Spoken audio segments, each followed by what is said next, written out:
Hi, I'm Deepika. I'm the founder of patternreview.com, a website where people who like to sew hang out and have fun. You know, I love to make and wear dresses, and lately I've been experimenting with some different silhouettes. And a swing dress is something which I absolutely love. It is really, really easy to make, and it's so flattering and right on trend. Let me show you a few. This rayon swing dress I made last summer, and I wore it to death. It is so comfortable, and even though it's a loose silhouette, see, because of the bias on the fabric, it hangs really, really well.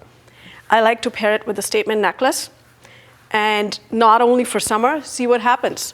I wore it in the fall as well. I like to add a little cropped cardigan, and see what happens right here. Voila, it just became a fit and flare dress. So I think it's a really versatile pattern type and a style which you can make. And another thing which I love about the swing dress is that it works in a variety of fabrics. Here I have in the rayon, and check what I did here. I used this beautiful silk velvet and made it into another nightwear and another with a statement necklace. Again, it's beautiful. Now, that's what I want to focus today, that I want to show you how to make the swing dress in velvet. So let's get started.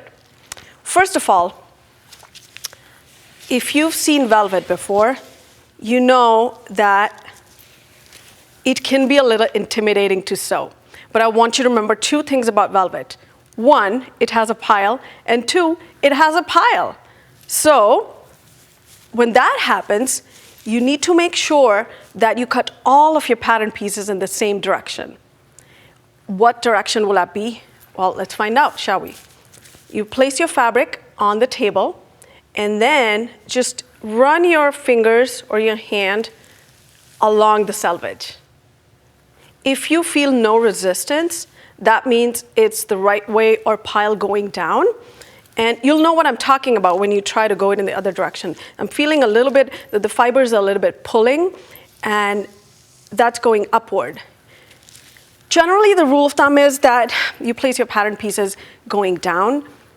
But if you decide to do the other way, that's completely fine. Just have fun with it. But whatever direction you decide to go in, all of the pattern pieces should be placed in the same direction.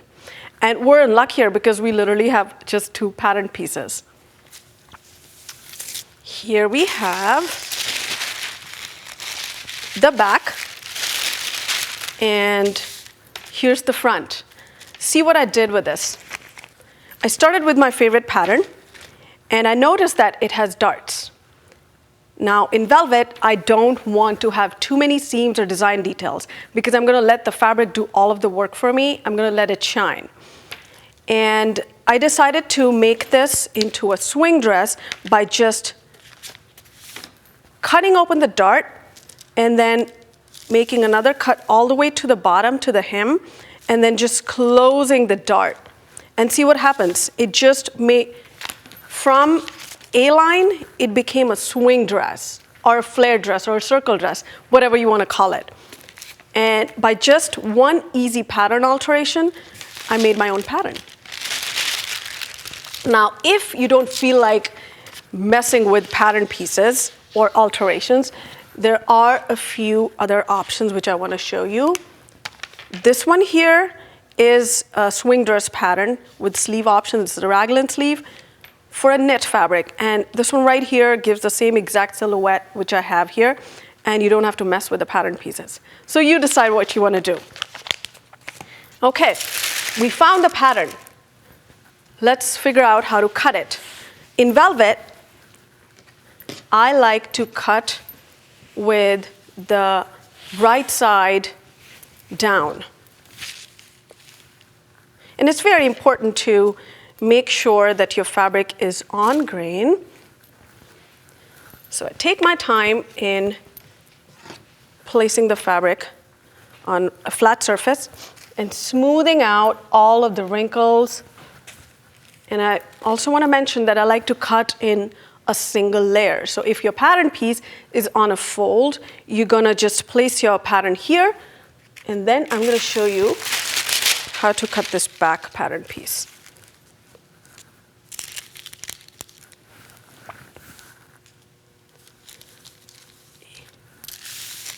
Okay, so I've placed my pattern piece here.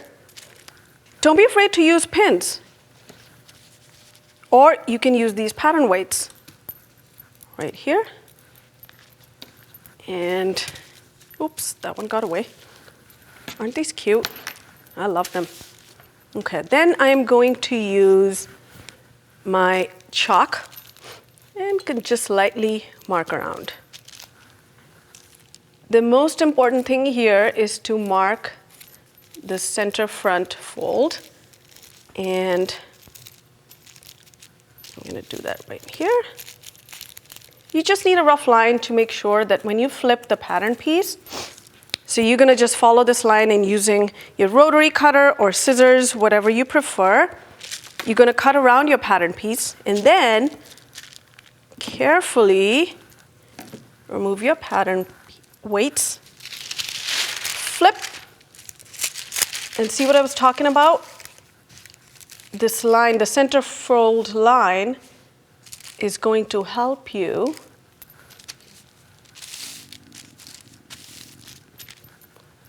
and now you can cut the other side. Okay, let's talk about sewing with velvet. Remember I talked about the pile? I know you're getting tired of me saying that, but what happens is when you place two right sides together, the pile doesn't want to sit flat, and if you use a regular presser foot, it's going to result in a lot of layers being shifted. So I'm going to use a walking foot. And I'll show you in a minute what that looks like. But right now, I'm just putting the shoulder seams together, and I'm going to use a lot of pins.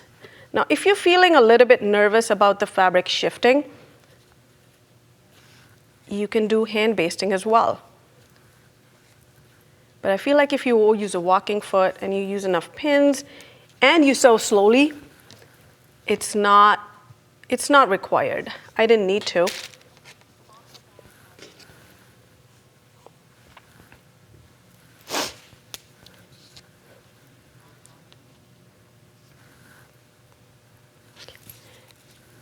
Now, did I mention that I have a lot of fabric? I do, and I like to store it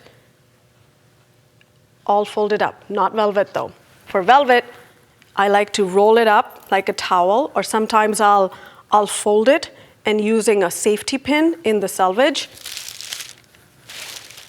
Over here, I like to hang it from the hanger. Now we do this because we do not want wrinkles in our fabric, because guess what else we cannot do? We cannot press the iron on this fabric because it's going to crush that beautiful pile. So I'm going to go to the sewing machine and we're going to sew the shoulder seams. I want to show you what a walking foot looks like. It's a little bit intimidating, a little bit bigger than your other feet, but it does the job because it has feed dogs at the bottom of the foot. And what that does for you is it moves the front, the top fabric, and the bottom fabric at the same rate. So the fabric doesn't get a chance to shift. The other thing you should do with velvet or any other thicker fabric is to reduce the pressure on the foot. So it's not working against you, it's working with you. We're all here to have fun, aren't we? Okay, and see how slowly I'm sewing? So you get a little bit of confidence. Remove the pins as you're sewing.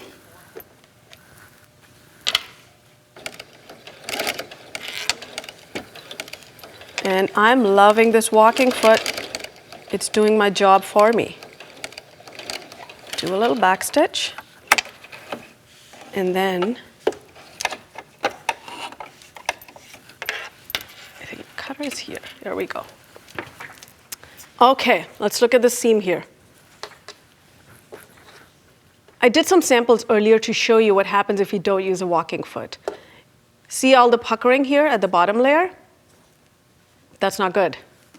And in this case, my fabric shifted. Whoa, look at that. This was supposed to be here. At some point, I lost control. and the fabric just couldn't stay in one place. With my walking foot, that's not the case. Let's press those seams. Take your iron with a good burst of steam. Don't burn your fingers. Place it. Now I'm using silk velvet, which means it's that beautiful drape, and it kind of does a little bit of the work for you. It doesn't need to be pressed really, really badly like cotton or linen. So we're just going to let the iron heat up. And okay, it looks like we're ready. And just like notice how I'm just hovering. I'm only hovering and letting the steam just roll on it. And then using my fingers, I press. Voila. And I obviously use a contrasting thread, but I am just amazed at how just that little burst of steam did the work for me. Now, I told you it's a simple dress. So the next thing we're going to do is sew the next shoulder seam, and you're going to sew the side seams the same way. And then open it up. Your swing dress is ready. Now for this velvet, I like to line the whole thing because it can be a little bit staticky and a little bit clingy. And when you line it like I did in this green dress, it finishes the shoulders and the armholes for you. The only thing left to do after lining the dress is finishing the hem. And because it's velvet, I don't like to have any visible top stitching. So all I did was I serged the edge so it doesn't fray, and I did a simple slip stitch, which only took a few extra minutes. And this is done. I want to reiterate one more thing, that when you choose something, a pattern to sew velvet with, you want to choose a pattern with minimal seams, whether or not you make this dress or another. Choose a pattern which has as few seams as possible, and it'll be so much easier to sew with velvet. When you've sewn the dress, it's time to take care of it as well.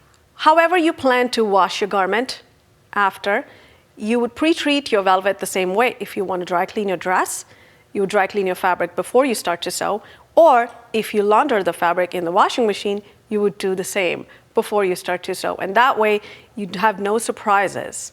You would also let your garment hang for 24 hours, especially in this swing dress, to make sure that the hem is even. And there you have it, an easy to sew velvet dress that takes no time at all.